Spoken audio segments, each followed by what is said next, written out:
Using the right punctuations in the right places is an added advantage in your writing. Today, let me walk you through the right places where a comma is needed. So the first one is before a coordinating conjunction, such as for, and, nor, but, or, yet, so. I'll give you an example.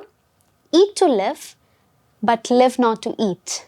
Eat to live, comma, but live not to eat.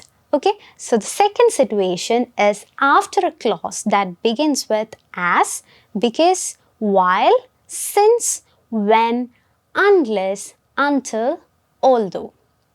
An example, when you win, say nothing. When you lose, say less.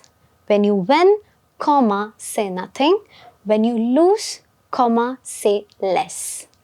And the third situation is after an introductory word or phrase, such as at first, on the other hand, on the one hand, all these things. An example is, at first, he was really scared. At first, comma, he was really scared.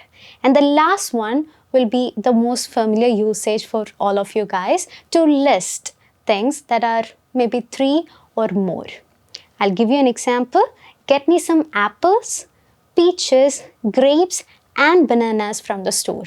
Get me some apples, comma, peaches, comma, grapes, and bananas from the store.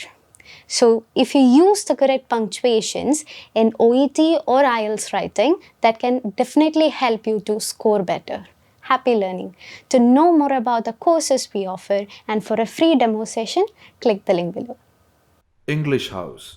English at your fingertips.